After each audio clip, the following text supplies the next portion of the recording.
अस्सलाम वालेकुम वरहमतुल्लाहि वबरकातुहू। मोअज़्ज़िज़ नाज़रीन, मैं हूं आपका मेज़बान मोहम्मद समीर और मेरे चैनल राह सफ़र पर आप सबका तहे दिल से खैर मकदम है। नाज़रीन, आज का ये वीडियो है बहुत ही इम्पोर्टेंट है, बहुत ही मैसेज भरा ये वीडियो है, इसको पूरा देखिएगा। और आज के मैं इस वीडियो में आपको कवर करूँगा करबला की जंग का वाक़या, कि करबला की जंग क्यों हुई थी, इस जंग के पीछे के क्या वजूहात थे, क्यों ये जंग करना पड़ी और क्यों ये जंग ज़बरदस्ती हज़रत इमाम हुसैन रज़ियल्लाहु तआला अन्हु के ऊपर मुसल्लत की गई थी। जी नाज़रीन, बहुत सारे हमारे ऐसे सुन्नी भाई हैं जिनको पता ही नहीं है कि करबला की जंग का क्या वाक़या है, क्यों जंग हुई थी और आखिर इमाम हुसैन कौन हैं, क्यों उनको शहीद किया गया था। बहुत सारे हमारे सुन्नी भाई हैं, उनको अभी तक नहीं पता है कि इमाम हुसैन किसकी औलाद में से थे, उनकी जंग किससे हुई थी। बस उन लोगों को ढोल ताशे नगाड़ों से मतलब है। उन लोगों का मतलब है कि मुहर्रम आता है तो हमें ताज़िया बनाना है, हुआ करना है, नए कपड़े बनाना है। लेकिन ऐसा बिल्कुल नहीं है।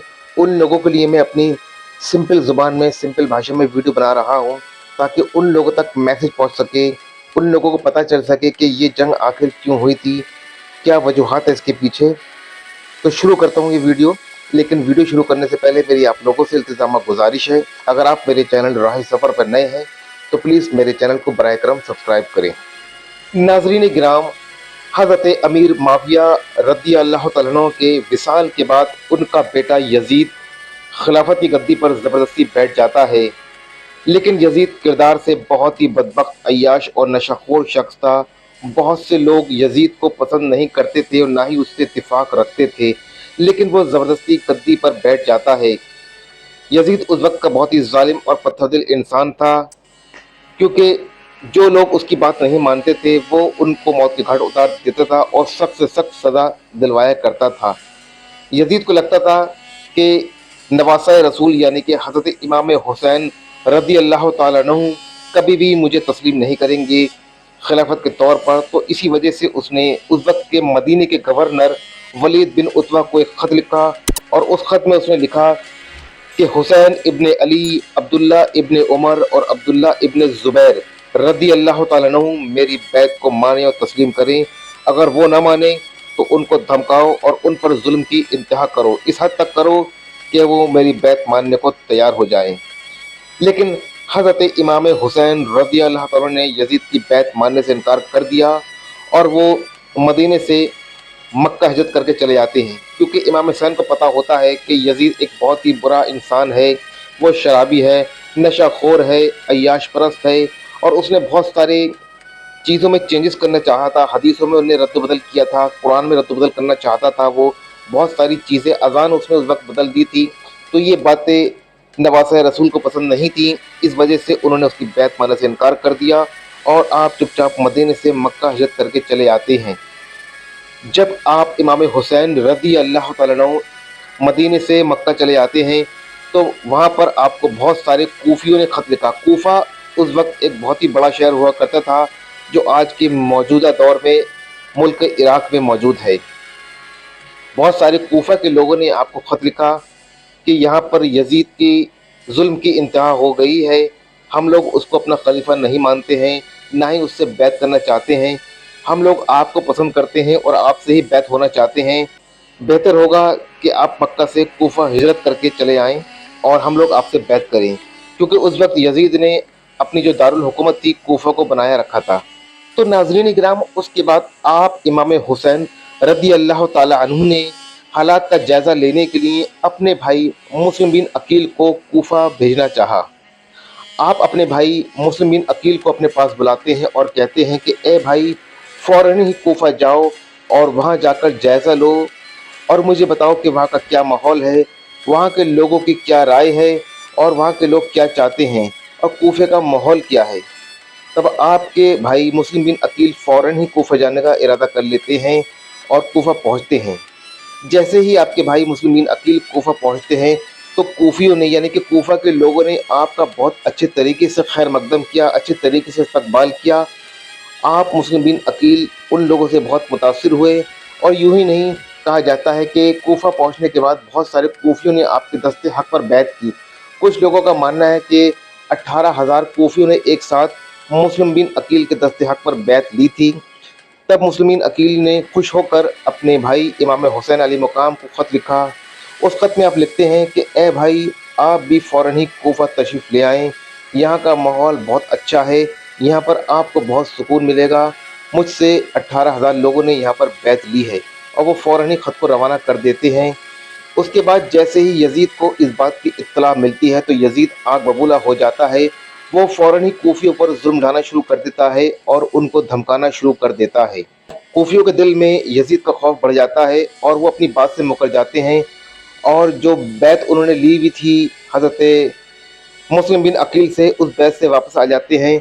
और वो लोग इतना डर जाते हैं कि यजीद की हाँ में हाँ मिला देते हैं और यजीद की बातों में आकर मुस्लिम बिन अकील को कत्ल कर देते हैं। लेकिन जिस वक्त उनका कत्ल हो रहा होता है उससे पहले ही मक्का अल मुकर्रमा में आपका भेजा हुआ ख़त आपके भाई इमाम हुसैन को मिल चुका होता है, जिस ख़त में लिखा होता है कि ए भाई, आप भी कोफा तशरीफ़ ले आएँ, कोफे का बहुत अच्छा माहौल है, यहाँ के लोग भी बहुत अच्छे हैं और मेरा बहुत अच्छे तरीके से इन लोगों ने इस्तकबाल किया है और 18,000 लोगों ने मुझसे बैत ली है। ये ख़त पढ़कर इमाम अली मकाम बहुत खुश होते हैं और आप फ़ौरन ही इरादा करते हैं कोफा जाने का। आप इमाम हुसैन रज़ियल्लाहु तआला अन्हु मक्का अल मुकर्रमा से अपने अहले ख़ानदान के साथ कोफा शहर के लिए रवाना हो जाते हैं। आप रास्ते में ही थे, तभी एक शख्स दौड़ा दौड़ा आपके पास आता है और आपको आपके भाई मुस्लिमीन अकील की शहादत की इत्तला देता है और कहता है कि कूफियों ने गद्दारी कर दी है, वो लोग यजीद से अब जा मिले हैं और उन लोगों ने यजीद के बहकावे में आकर ही मुस्लिमीन अकील का कत्ल कर दिया। आप बारगाह इलाही में अपने भाई मुस्लिमीन अकील के लिए दुआ करते हैं और कहते हैं कि ए अल्लाह, मेरे भाई की शहादत को कबूल फरमा। लेकिन आप कूफा शहर की जानिब चलते जाते हैं। जैसे ही आप कूफे शहर के पास आकर रुकते हैं, शहर के बिल्कुल ही नज़दीक होते हैं, आपको फ़ौरन ही यजीदी फ़ौज रोक देती है और कहती है कि यहाँ से बिल्कुल चले जाओ, कूफा शहर में घुसने की हिम्मत भी मत करना। तब आप इमाम हुसैन रज़ियल्लाहु तआला अन्हु बहुत ही प्यार भरे अंदाज में यजीदी फ़ौज से कहते हैं कि मैं तुम लोगों के बुलावे पर ही यहाँ पर आया हूँ। अगर तुम लोग नहीं चाहते कि मैं कूफा शहर में दाखिल हूँ तो मैं यहाँ से चला जाता हूँ। बहुत देर बहस करने के बाद यजीदी फ़ौज नहीं मानती है और उनको यानी कि इमाम हुसैन रज़ियल्लाहु तआला अन्हु को अपना रास्ता बदलना ही पड़ता है। वो एक दूसरे रास्ते की जानिब चल पड़ते हैं और फिर एक चटीले मैदान पर जाकर रुकते हैं और फिर एक शख्स को बुलाते हैं कि ए शख्स, ये कौन सी जगह है? तो वो शख्स बताता है कि ये करबला का मैदान है। फिर आप इमाम हुसैन रज़ियल्लाहु तआला अन्हु अपने काफ़िले को हुक्म देते हैं कि अब हम यहीं रुकेंगे, यहीं पर ही अपने खैमे लगाएंगे और यहीं पर ही क़याम करेंगे। यजीदी फ़ौज को जब इत्तला मिलती है कि आप इमाम हुसैन अली मकाम ने अपना खैमा करबला में लगा लिया है, तभी नाज़रीन यजीदी फ़ौज ने भी अपना रुख करबला की जानिब किया। उस वक्त यजीदी फ़ौज की सिपहसालारी इब्न साद कर रहा था। आप इमाम हुसैन रज़ियल्लाहु तआला अन्हु ने इब्न साद से फरमाया कि ए इब्न साद, तुम मुझे अपने बादशाह यजीद के पास लेकर चलो, मुझे उससे कुछ बात करनी है, या फिर तुम मुझे मेरे घर मक्का अल मुकर्रमा वापस जाने दो।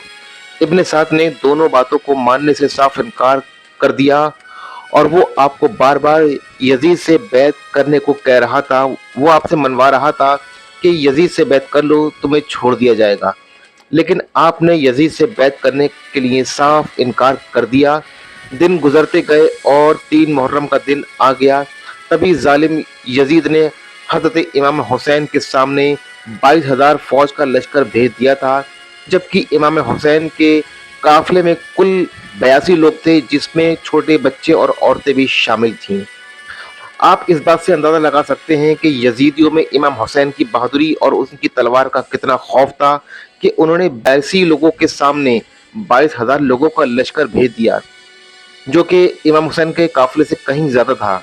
उन लोगों को लगता था कि इमाम हुसैन को हराना इतना आसान नहीं है, इसलिए उन लोगों ने एक राय मशवरा दिया। उन लोगों में से किसी ने आपस में बात करके कि इमाम हुसैन का पानी बंद कर दिया जाए, क्योंकि प्यास की शिद्दत जब बढ़ेगी तो उन लोगों में लड़ने की कुव्वत ख़त्म हो जाएगी, तभी इनका मुकाबला हम लोग कर सकते हैं, लिहाजा इनका पानी बंद कर दिया जाए। दिन गुजरते गए और 7 मुहर्रम आ गया और यजीदी फ़ौज ने आपका पानी पूरी तरीके से बंद कर दिया था और नहर फ़रात, जो कि उस वक्त वहाँ का पानी का बहुत ही बड़ा एक सोर्स हुआ करता था, उस वक्त नहर फ़रात से ही लोग अपनी प्यास बुझाया करते थे उस नहर फरात पर यजीदी फौज का कब्जा हो गया था और उन लोगों ने इमाम हुसैन रदी अल्लाह तआला के खानदान वालों को एक बूंद पानी देने से भी इनकार कर दिया था। आपके लश्कर के बड़े बड़े लोग तो प्यास को बर्दाश्त कर रहे थे, लेकिन औरतें और छोटे बच्चे जो थे उनका बहुत ही बुरा हाल था प्यास की शिद्दत की वजह से। यजीदी फौज ने चारों तरफ से आपको और आपके घर वालों को घेर लिया था। यजीदी फौज ने तय कर लिया था कि 9 मुहर्रम को इमाम हुसैन अली मकाम को शहीद कर दिया जाए। आप इमाम हुसैन ने हज़रत अब्बास रज़ी अल्लाह तआला अन्हु से फरमाया और कहा कि ए अब्बास, जाओ यजीदी फ़ौज से बात करो और उनके पास जाओ और उनको बोलो कि हमें एक रात की मोहलत चाहिए है, हमें एक रात अल्लाह की इबादत करनी है। तब हज़रत अब्बास रज़ी अल्लाह तआला अन्हु यजीदी फ़ौज के पास जाते हैं मशवरा लेकर और यजीदी फ़ौज उनको एक रात की मोहलत दे देती है। तभी आप इमाम हुसैन रज़ी अल्लाह तआला अन्हु ने अपने सारे खेमे वालों को, सारे काफ़िले वालों को अपने पास बुलाया, एक ही खेमे में इकट्ठा किया और फरमाया कि ये तो तय है कि एक दो दिन के अंदर हम सब लोग शहीद कर दिए जाएंगे, लिहाजा जो वापस जाना चाहे जा सकता है, मुझे किसी से कोई तकलीफ़ या कोई शिकायत नहीं है। आप इमाम हुसैन रज़ी अल्लाह तआला अन्हु ने तमाम खेमे के चिराग बुझवा दिए थे, अंधेरा कर दिया था ताकि जाने वाला शख्स बेझिझक चला जाए। जब कुछ देर के बाद चिराग को दोबारा से रोशन किया जाता है तो आप इमाम हुसैन अली मकाम देखते हैं कि सारे के सारे लोग जहाँ के तहाँ हैं, सबकी आंखों में आंसू हैं, कोई भी शख्स आपको अकेला छोड़ने को तैयार नहीं था और सारे लोग आपके साथ आखिरी सांस तक लड़ने के लिए तैयार थे। अल्लाह अकबर। लिहाजा 10 मुहर्रम का दिन आता है और जंग का आगाज़ होता है यजीदी फ़ौज की तरफ से।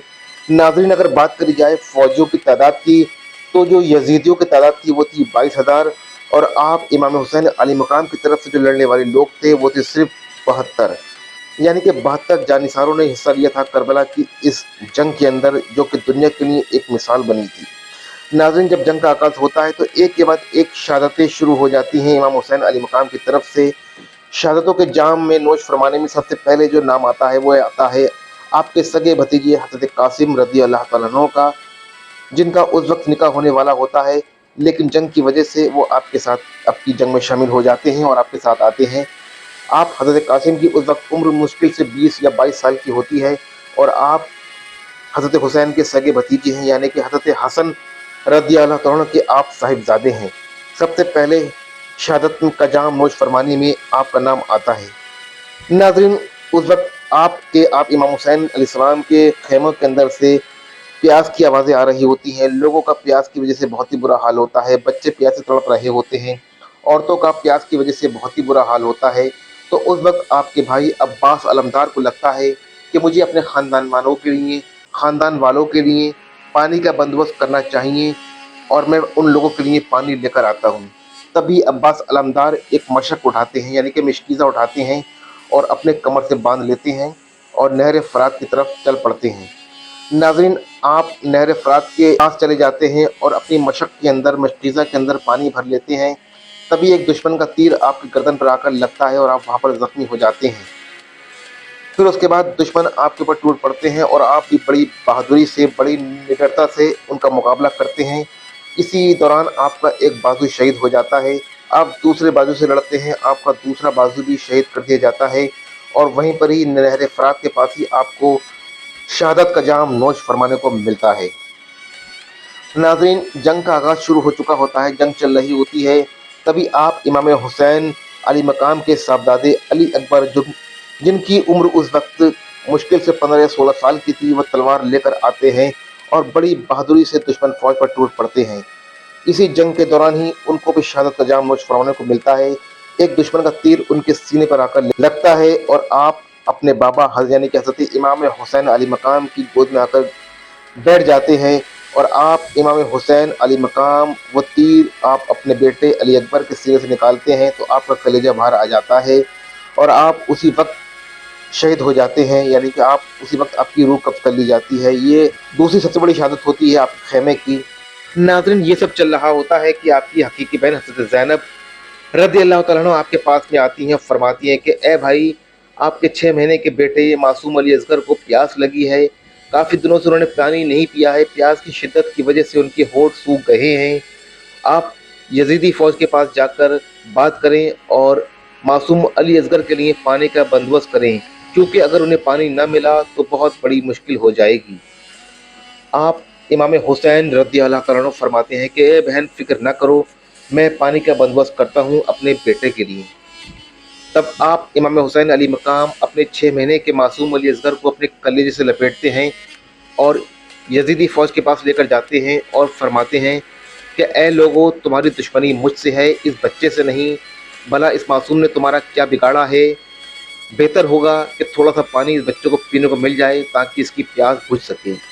तभी यजीदी फ़ौज का एक शख्स अपनी कमान में से तीर निकालता है और वो तीर आप अली असगर की गर्दन में मार देता है। जैसे ही तीर अली असगर की गर्दन में पड़ता है तो खून का फव्वारा छूटता है और आप इमाम हुसैन बहुत गमगीन हो जाते हैं। आप मासूम अली असगर का खून अपने हाथों में लगाते हैं और बारगाह इलाही में हाथ उठाकर दुआ करते हैं कि ऐ अल्लाह, मेरी इस शहादत को, इस नन्ही सी जान की शहादत को अपनी बारगाह में कबूल फरमा। ये करबला का मैदान गवाह है हक और बातिल की लड़ाई का। तब अपने लखते जिगर, 6 महीने के लखते जिगर मासूम अली असगर को अपने कलेजे से लपेट कर आते हैं और खेमे के सुपुर्द कर देते हैं। और नाज़रीन, उस वक्त एक एक करके ज़्यादातर आपके खेमे के जो फ़र्द होते हैं उनको शहीद कर दिया जाता है। आपकी फ़ौज की तादाद बहुत ही ना के बराबर रह जाती है। तब आप फैसला करते हैं कि अब मुझे जंग में जाना चाहिए, अब मुझे अपने जंग में अपने जौहर दिखाना चाहिए। तब अपने खेमे की तरफ जाते हैं, अपनी तलवार उठाते हैं, अपनी पगड़ी बांधते हैं, अपना जंग का सामान उठाते हैं और उसी वक्त उस कमरे में उनके एक साहबजादे जो होते हैं जिनका नाम था ज़ैनुल आबदीन, वो आपको कहते हैं कि बाबा, मुझे भी आपके साथ में जंग के मैदान में जाना है, मुझे भी इजाज़त दीजिए। तो आप इमाम हुसैन अली मकाम फरमाते हैं, नहीं ज़ैनुल आबदीन, नहीं प्यारे बेटे, मैं तुम्हें जंग में जाने की इजाज़त नहीं दूंगा। मैं चाहता हूं कि तुम यहाँ से मक्का चले जाओ और इस जंग की दास्तां तुम लोगों तक पहुँचाना। अगर इस जंग के सारे फ़र्द शहीद कर दिए गए तो इस जंग की दास्तां और हमारे ऊपर जो जुल्म और जो ज़्यादतियाँ हुई हैं, कौन बताएगा लोगों को, दुनिया वालों को कौन बताएगा कि करबला में क्या हुआ था। अपने वालिद के इसरार पर वो तैयार हो जाते हैं, यानी कि ज़ैनुल आबदीन। उस वक्त उनकी उम्र मुश्किल से 18-20 साल की थी और जिस वक्त ये जंग चल रही होती है तो आप उस वक्त काफ़ी बीमार थे। बीमारी की वजह से ही आप खेमे में आराम कर रहे थे। आपको आपके बाबा जान यानी कि इमाम हुसैन ने इजाज़त नहीं दी थी जंग में जाने की। आपको बोला था कि आराम करो, बाद में जंग में जाना। जब आप इजाज़त लेते हैं जाने की, तब आपके वालिद इमाम हुसैन मना कर देते हैं और कहते हैं मक्के जाओ और इस जंग की दास्तां, इस जंग का वाक़या पूरी दुनिया में बताना और तुमसे ही मेरी नस्ल चलेगी। अगर सब लोग शहीद कर दिए जाएंगे तो हमारी नस्ल, हमारा ख़ानदान, हमारा जो अहले बैत का ख़ानदान है, अली रसूल का ख़ानदान है, कैसे आगे बढ़ेगा। जाओ और इस जंग की दास्तां पूरी दुनिया को बताओ। अल्लाहु अकबर। तो नाज़रीन इकराम, सबसे आखिर में हज़रत इमाम हुसैन अली मकाम रज़ियल्लाहु तआला अन्हु इरादा करते हैं जंग में जाने का। आप मैदान जंग में कूद पड़ते हैं और अपनी तलवार मैदान से बाहर निकालते हैं। जिस तरफ आप तलवार घुमाते हैं वहाँ दुश्मन फ़ौज की गर्दनें उड़ जाती हैं। दुश्मन फ़ौज में ये इतना खौफ बढ़ जाता है कि बहुत सारे यजीदी अपना मैदान छोड़कर भागने लगते हैं। लेकिन यजीदी फ़ौज की तादाद बहुत ज़्यादा थी। कोई आपके ऊपर नेज़ा बरसाता, कोई तीर बरसाता, कोई नेज़े से वार करता। आपका जिस्म लहू-लुहान हो गया था और आपके सारे घोड़ों को शहीद कर दिया गया था। आप जिस घोड़े की सवारी करते थे, तो सबसे पहले दुश्मन फ़ौज ने आपके घोड़े को शहीद किया, तीरों से छलनी कर दिया। उसके बाद घोड़ा जब गिरा, तब आप इमाम हुसैन अली मकाम ज़मीन पर आ गए। लेकिन ज़मीन पर गिरने के बावजूद भी आपने हिम्मत ना हारी और आप चारों तरफ यजीदी फ़ौज के होश उड़ाते गए। आपने सबकी गर्दनें उड़ा दी, किसी का हाथ काट दिया। यजीदी फ़ौज के आपने होश फाख्ता कर दिए थे कि ये अकेला शख्स कैसे बहादुरी से लड़ रहा है, बल्कि इसका पूरा जिस्म ज़ख्मी है। हम लोगों ने शायद ही कोई जिस्म का हिस्सा होगा जहाँ पर इसके नेज़र ना मारा हो, जहाँ तीर ना बरसाया हो, लेकिन ज़ख्मी हालत में ये ज़ख्मी शेर की तरह कैसे लड़ रहा है, इसको कैसे रोका जाए। फिर उस वक्त हज़रत इमाम हुसैन अली मकाम ने यजीदी फ़ौज से फरमाया कि मैं थका नहीं हूँ, नमाज के लिए मोहलत चाहता हूँ। नमाज का वक्त हो रहा है, मैं नमाज पढ़ना चाहता हूँ। नमाज के बाद फिर शुरुआत करूँगा तुमसे लड़ाई लड़ने की। जब इमाम हुसैन अली मकाम ने नमाज के लिए मोहलत मांगी और आप नमाज पढ़ रहे थे, आपके जो बच्चे कुछ साथी थे वो मुकाबला कर रहे थे यजीदी फ़ौज का। आपने असर की नमाज मैदान में पढ़ रहे थे, करबला का मैदान था और वक्त असर था। आप जैसी सजदे की हालत में गए, वैसे ही एक शिमूर नाम का शख्स जो था वो आया और आपके ऊपर गर्दन पर तलवार से वार कर दिया और आपकी गर्दन अलग हो गई और आप वापस शहीद हो गए। नाज़रीन किराम, आपकी शहादत के बाद यजीदी फौज ने आपके कटे हुए सर को नेज़े पर रखकर पूरे कूफे शहर में घुमाया और लोगों को दिखाया कि देखो हमसे मुखालिफत करने वालों का अंजाम क्या होता है। यजीदी फौज का इतने से ही दिल नहीं भरा, यजीदी फौज ने आपकी डेड बॉडी के ऊपर, आपकी लाश के ऊपर घोड़े दौड़वाए और लाश की बहुत ही बेरुमती की और आपके ख़ानदान की तमाम ख़वातीनों को जंजीरों में जकड़कर, बीड़ियों में जकड़कर यजीद के महल में लाया गया, जिनको कुछ शर्तों के साथ में बाद में छोड़ दिया गया, जिसमें आपकी हकीकी बहन बीबी ज़ैनब रज़ी अल्लाह तआला अन्हा भी थी। बाद में आगे चलकर उन्होंने इस्लाम का परचम बुलंद किया और दीन की खूब खिदमत की। नाज़रीन, अगर बात करी जाए आप इमाम हुसैन अली मकाम के ख़ानदान की और नस्ल की, तो आपके ख़ानदान के तमाम मर्द शहीद कर दिए गए थे सिवाय आपके साहबजादे ज़ैनुल आबिदीन के, जो कि उस वक्त बीमार थे और बीमारी की वजह से ही आप इमाम हुसैन अली मकाम ने उन्हें जंग में जाने से रोका और वापस मक्के भेज दिया था और कहा था कि बेटा कौन मेरी नस्ल को आगे चलाएगा, अगर मेरी ख़ानदान के सारे मर्द शहीद कर दिए जाएंगे तो मेरी नस्ल आगे कैसे चलेगी और इस जंग की दास्तान दुनिया तक कौन पहुंचाएगा, कौन बताएगा कि करबला में क्या हुआ था, कौन हक पर था, कौन बातिल पे था। तो यही वजह थी कि इमाम ज़ैनुल आबिदीन को अपने बाबा की बात घर कर गई और वो मक्का मुकर्रमा तशरीफ़ लाते हैं और बाद में आप अपने नाना जान की उम्मत को, नाना जान की नस्ल को, इब्ने अबी तालिब की नस्ल को आगे बढ़ाते हैं। नाज़रीन, दुनिया में जितने भी सैयद सादात हैं वो सब इमाम ज़ैनुल आबिदीन की औलादों में से हैं, चाहे वो गौस व ख्वाजा हैं, हज़रत निज़ामुद्दीन औलिया महबूब इलाही देलवी, हज़रत साबिर पाक हैं। जितने भी दुनिया में सैयद सादात पैदा हुए हैं वो सब इमाम ज़ैनुल आबिदीन की औलादों में से हैं, यानी कि इमाम हुसैन की औलादों में से हैं। मौला अली का ख़ानदान है ये सैयद सादात का। नाज़रीन, यजीद की यजीदत तो ख़त्म हो गई, आज भी यजीद का कोई नाम लेवा नहीं है। उसकी मौत ही बहुत ही इबरतनाक थी और इस जंग में जिन जिन लोगों ने अहले सदात के ऊपर जुल्म किए थे उन सब लोगों की इबरतनाक मौत हुई है, बहुत बहुत ख़तरनाक मौत हुई। इसके मौजू पर मैं एक आपको अलग वीडियो बनाकर दिखाऊंगा। लेकिन इस जंग से हमें सीखने को मिलता है कि कौन हक पर है, कौन हक पर नहीं है। नाज़रीन, वक्त असर था, चाहते तो इमाम हुसैन मोहलत ले सकते थे, नमाज कज़ा भी पढ़ सकते थे, लेकिन उन्होंने कज़ा के बजाय अदा पढ़ना मुनासिब समझा और शहादत का जाम नोश फरमाया और इस्लाम को ज़िंदा कर दिया। ये होते हैं अल्लाह वालों की पहचान, क्योंकि आप नवासे रसूल हैं, जन्नत के नौजवानों के सरदार हैं। तो नाज़रीन, आज भी हुसैन ज़िंदा है, हुसैन ज़िंदा कल भी थी, आज भी है, इंशाअल्लाह ता क़यामत रहेगी। यजीद मरदूद था, मलाऊन था, वो मिलकर खाक जलकर खाक हो गया, मरकर खाक हो गया, उसका क्या हुआ किसी को नहीं पता। इसलिए किसी शायर ने खूब कहा है, कत्ल हुसैन असल में मर्ग यजीद है, इस्लाम जिंदा होता है हर करबला के बाद। तो नाज़रीन, इस शेर के साथ ही मैं आप लोगों से अब अलविदा कहना चाहूँगा। अगर ये वीडियो आपको अच्छा लगा हो तो उन लोगों तक शेयर कीजिए जिनको करबला के बारे में कुछ भी नहीं पता है, मुहर्रमुल हरम के बारे में कुछ भी नहीं पता है, इमाम हुसैन अली मकाम के बारे में कुछ भी नहीं पता है। अल्लाह हम सबको अहले बैत से मोहब्बत करने की तौफीक अता फरमा, इमाम हुसैन के नक्श कदम पर चलने की तौफीक अता फरमा, अहले बैत से सच्ची पक्की मोहब्बत अता फरमा, अल्लाह और उसके रसूल के बताए रास्ते में चलने की तौफीक अता फरमा। आमीन सुम्मा आमीन। अल्लाह हाफिज़।